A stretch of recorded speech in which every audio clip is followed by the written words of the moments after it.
시청자 여러분께 문화 인사드립니다. 현월TV 윤목사입니다. 예, 여러분의 천국 가는 길에 동행하고 있습니다. 이번 시간 여행 이야기 66번째 시간입니다. 성경 66권이라 그랬는데 66번째 시간이네요. 친숙한 숫자입니다. 천성 가는 여정의 최종 목적지인 천국이 눈앞에 다가오고 있습니다. 이럴 때일수록 이제 마지막까지 순례자의 여정에서 더욱 흔들림 없이 나아갑시다. 그리고 실제 우리가 맞이하게 될 그 죽음 앞에서 우리가 어떤 자세를 취해야 될지 오늘 귀한 정말 교훈들을 얻게 될 테니까요. 여러분 아무쪼록 이 시간도 변함없이 여러분과 손 맞잡고 순례자의 이 여정을 함께 걸어나가도록 하겠습니다. 철로역정 책 페이지는 250페이지에서 253페이지입니다. 주제는 죽음의 강입니다. 자, 이미 지난 시간에 두 순례자의 눈앞에 천국이 보였다고 그랬습니다. 그러나 두 순례자가 있는 곳과 천성문 사이에는 강이 있었습니다. 여기서의 강이 의미하는 것은 죽음입니다. 죽음. 자, 그렇다면 존 버녀는 이 강의 이미지를 어디에서 가져왔을까요? 그것은 바로 출애굽한 이스라엘 백성이 광야를 지나서 약속의 땅 가나안에 입성하기 전 요단강을 건너는 것에서 가져온 것으로 이제 보여요. 두 순례자가 죽음의 강을 건너는 장면은 성도가 죽는 모습을 보여주고 있습니다. 지난 시간에도 말씀을 드렸듯 아무리 천국을 소망하고 늘 죽음을 생각하면서 살아가는 신실한 성도라고 할지라도 죽음이라고 하는 것은 이 세상에서 경험할 수 없고 또 누군가에게 그 죽음에 대해서 이야기를 들은 바도 없기 때문에 말 그대로 그 영혼이 차가운 강물에 잠기는 것과 같은 느낌을 받게 되고 엄청난 마음들이 정말로 교차하게 될 수밖에 없습니다. 죽음 이후에 성도의 모든 것을 주관하시는 심판자가 되시는 그 하나님 앞에 선다는 것 자체가 참 두려운 일이지 않습니까? 그렇지 않습니까, 여러분? 우리가 구원의 소망을 가지고 살아간다고 할지라도 분명히 연약한 육신에 어떤 매여 있기 때문에 이런 상황에 들게 되면 당연히 떨며 주저하는 마음이 생길 수밖에 없는 것 아니겠습니까? 우리가 정말로 입버릇처럼 고백하는 사람을 능히 지옥에 던지실 수 있는 분을 두려워하라, 그 영혼을. 그것은 당연한 일이지만 죽음 앞에서는 또 그 말씀이 다른 의미로 다가올 수도 있는 겁니다. 그러나 하나님께서는 죽음을 목전에 둔 마지막 순간에 성도의 믿음을 보기를 원하십니다. 따라서 참된 성도는 죽음을 목전에 두고 우리의 죄를 위해 죽으시고 의롭다 여기시기 위해서 다시 사시고 승천하셔서 하늘의 하나님 보좌 우편에 앉아 계신 우리 구주 예수 그리스도를 더욱더 의지할 수밖에 없게 되는 거죠. 막상 순례자들이 강을 눈앞에 두니까 넋이 빠져버립니다. 나오죠, 책에. 넋이 나가버려요. 다리는 보이지 않습니다. 강은 엄청 깊습니다. 앞서 빛나는 옷을 입은 두 사람이 말합니다. 당신들은 이 강을 건너야 됩니다. 그렇지 않으면 천성문에 도달할 수 없다고 말입니다. 두려운 나머지 두 순례자가 묻습니다. 천성문으로 가는 다른 길은 없습니까? 그러나 두 사람의 답변은 없다는 겁니다. 없다는 것. 유일하게 에녹과 엘리야만이 강을 통과하지 않고 천성문으로 들어가도록 허락받았다. 여러분도 잘 아시다시피 죽음을 통과하지 않고 그대로 하나님 곁으로 간 사람은 에녹과 엘리야 두 사람뿐입니다. 두 사람을 제외하고는 마지막 나팔이 울릴 때까지, 즉 세상 끝날이죠. 그 외의 모든 사람은 모두가 다 그 길로 갈 수 없다라고 말합니다. 이 강을 건너는 것, 즉 죽음을 통과하지 않을 수 없다는 사실을 알게 된 두 순례자가 이제 시리에 빠집니다. 특히 크리스천이 아주 좌절합니다. 어디를 봐도 그 강을 벗어날 만한 길이 없습니다. 이 장면이 보여주는 것은 뭘까요, 여러분? 분명히 두 순례자들은 참된 성도들입니다. 참된 성도로 할지라도 이 죽음이라는 것을 통과할 때 이와 같은 시리와 번뇌에 빠질 수 있다는 걸 보여줍니다. 아울러 두 사람이 말하기를 당신들이 적어도 임금님을 얼마나 믿느냐에 따라서 깊어질 수도 있고 이 강이 얕아질 수도 있다라고 말해줍니다. 우리 하나님께서 죽음의 순간에도 성도들과 함께 하시기를 원하십니다. 죽음의 시간이 다가왔을 때 주님만을 의지하고 흔들리지 않는 믿음으로 건널 수 있도록 도와주시려고 준비하고 계신 우리 하나님이십니다. 드디어 강으로 진입합니다. 크리스천은 자기 몸이 점점 빠져든 느낌이 듭니다. 소망을 보면서 외칩니다. 큰 물이 나를 둘렀고 주의 파도와 물결이 다 내 위에 넘쳤나이다. 그러자 소망이 위로의 말을 건넵니다. 자신의 발은 땅에 닿는 것 같아서 좋다고 말하면서 용기를 줍니다. 이것은 정말 죽어가는 크리스천에게 복음이 가져다주는 소망과 위로의 메시지를 들려주는 것입니다. 크리스천으로 하여금 평안하고 기쁜 가운데 이 세상을 떠날 수 있도록 도와주는 은혜의 방편, 하나님의 말씀밖에 없지요. 우리가 어떤 죽음을 맞이할지 알 수 있는 사람은 한 명도 없습니다. 한 치 앞도 모르는 인생 아닙니까? 큰 병에 걸렸다면 어느 정도 죽음을 직감합니다.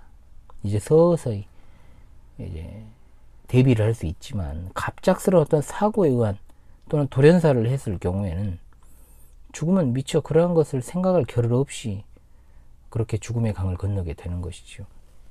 죽음을 앞두고 정말 복음으로 충만한 위로의 메시지를 들으면서 천국에 가는 것과 그렇지 못하는 건 굉장한 차이가 있습니다. 설사 그가 한평생 복음을 등진 채 살았다고 할지라도 십자가 한편의 강도가 극적으로 회심한 것처럼 정말로 우리가 이걸 통해 알 수 있는 것은 얼마든지 죽음을 눈앞에 두고도 회심하는 역사를 일으키실 수 있다라는 것을 보여줍니다. 아무리 사악한 자라고 할지라도 죽음을 목전에 두고 마지막까지 사악할 수 있는 사람은 인류를 통틀어 거의 없습니다. 있긴 있지만 우리는 하나님의 구원하시는 역사를 어떻게 그 사람에게 베풀어 주실지 알 수 없습니다. 그렇지 않습니까, 여러분? 어떤 이는 참 언약의 가정에서 태어나서 그 혜택과 은덕들을 갖다가 풍성하게 받다가 부르심을 받는가 하면 어떤 이는 청년의 때에 회심하는 경우도 있고 어떤 이는 중년의 때, 어떤 이는 노년에 복음의 정수를 믿어서 확신하게 되는 경우도 있습니다. 심지어 어떤 이는 십자가상의 한 강도처럼 죽음을 눈앞에 두고 회심하는 경우도 있죠. 그래서 복음 전할 기회를 우리가 그 사람이 살아있는 동안이라도 가질 수만 있다면 소망이 있는 겁니다. 그러나 죽음 이후에 제2의 기회라는 것은 없습니다. 그러므로 살아있는 동안에 조금이라도 총기가 있는 동안에 구원 영생의 도리를 믿게 되면 얼마나 좋겠습니까? 저도 기다리는 가족들이 아직도 복음 바깥에 있는, 교회 바깥에 있는 가족들이 있습니다. 어느 날 갑작스럽게 그들이 천국의 소망을 갖지 못한 채 죽음을 맞이하게 되면 얼마나 정말 가슴이 미어질까, 그런 생각을 자주 합니다. 하나님께서 기회를 주시면 죽기 직전이라도 예수님 믿고 회개하고 복음을 들고 하나님 앞에 서게 될 날도 있겠지만 그것을 우리가 어떻게 알겠습니까? 그래서 우리가 후회 없는 오늘을 보내야 하는 것입니다. 우리도 마찬가지입니다. 죽음이 멀찍이 떨어져 있는 것이 아니라 언제나 곁에 있다라는 생각으로 우리가 죽음의 강을 건널 채비를 해야 됩니다. 몇 년 전에 저는 성도들에게 유언장을 작성해서 제출하도록 과제를 내준 적이 있어요. 정말로 제가 진지하게 유언장을 작성할 것을 성도들에게 말했습니다. 저도 썼죠. 쓰고 저는 이제 발표까지 했습니다. 성도들 앞에서. 조금 길게 적었다는 분도 순전히 그냥 내용이 지상에서 해결해야 될 일들에 대해서는 빼곡히 적었지만 어떤 자세로 하나님 곁으로 갈 것인가에 대해서는, 그리고 신앙의 여정을 돌아보는 그런 내용은 없어요. 또 안 적은 분도 있고 말 안 듣죠. 적었어도 정말로 어떤 죽음에 대한 생각이 별로 없고 그냥 죽으면 죽는다는 식으로 쪽지에 몇 글자 남기는 수준으로 제출하는 걸 보면서 아직도 이 양반들 한참 멀었구나 이런 생각을 했어요.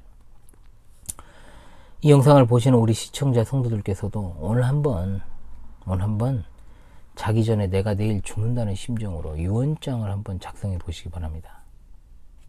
그동안 살아왔던 모든 것들을 회상하면서 동시에 하나님께서 조금이라도 기억이 생생할 때 우리 여정들을 하나님께서 보잘것없는 죄인에게 구원의 선물을 주신 감격으로부터, 그리고 내가 하나님의 곁에 가게 되는 것에 대한 정말 진지한 고찰, 그리고 나와 함께한 믿음의 형제 자매들, 그리고 지상의 가족들에게 남기고 싶은 말들, 그 말도 분명 믿음의 언어여야죠.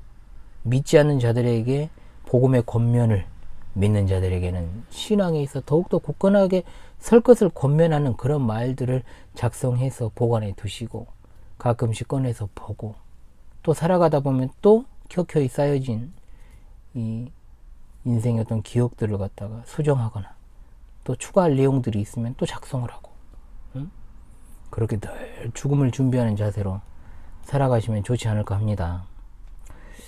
죽으면 천국 가는데 뭔 말이 필요해? 이런 식으로 말씀하시는 분들이 있는데 저는 그런 말을 좋게 여기지 않습니다. 굉장히 영적인 말인 것 같아도요. 제가 볼 땐 그냥 게으른 거예요. 그 유언장 작성을 꼭 해보십시오. 자, 크리스천이 죽음의 강에서 큰 슬픔에 빠집니다. 그러면서 자신이 천성문에 도달하지 못할 것이라고 생각을 하면서 이제 두려움이 이제 가득 차게 됩니다. 순례자가 되기 이전에 지은 죄들이 생각납니다. 그리고 된 이후에 또 죄들이 생각납니다. 귀신들이 그를 계속 괴롭힙니다. 그저 계속 그는 물속에 이제 거의 잠겨버려요. 그러다가 반쯤 거의 죽은 상태로 다시 올라오곤 합니다. 크리스천은 죽음 너머에 보이는 소망이 안 보여요. 안 보입니다. 그러니까 소망이 옆에서 엄청나게 애를 씁니다. 크리스천을 위로하고 또 위로하고. 이것은 크리스천에게 약속의 말씀을 들려주는 것입니다. 약속과 관련된 찬송을 부르며 이겨나가야 됩니다.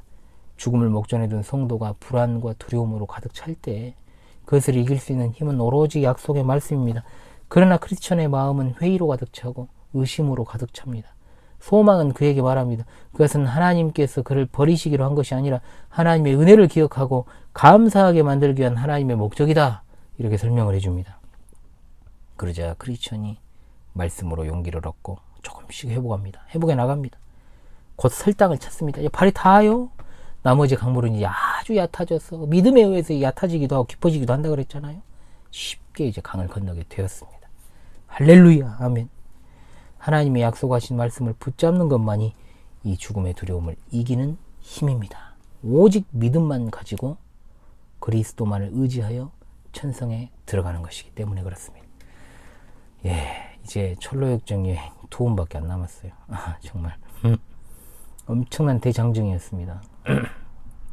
2021년 3월 26일에 제가 첫 번째 철로역정 강의를 시작을 했습니다. 그때 2022년 7월 첫 주에 끝나니까 1년 하고도 4개월 동안 한 주제로 연이어서 연재를 했습니다. 이어서 이제 무엇을 또 장기 프로젝트를 할까? 이것은 그때 가서 이야기를 하도록 하고, 할 건 많죠. 그러나 무엇을 해야 성도들이 유익을 얻을까를 고민하다 보면은 또 이게 시간이 필요할 수도 있고, 그렇지 않으면 좀 바로 또 이어서 할 수 있는 것들을 찾아보겠습니다만은 중요한 것은 성도들의 유익입니다. 일단은 다음 주에도 변함없이 여러분과 천국 가는 여정을 동행하도록 하겠습니다. 앞으로도 계속 될 것이고요. 이번 주도 참으로 예 많이 쓰셨지요? 여러분들의 삶을 응원합니다. 복된 주말과 주일을 맞이하시고 보내시기를 바라오겠습니다. 지금까지 현월TV 윤목사였습니다. 감사합니다.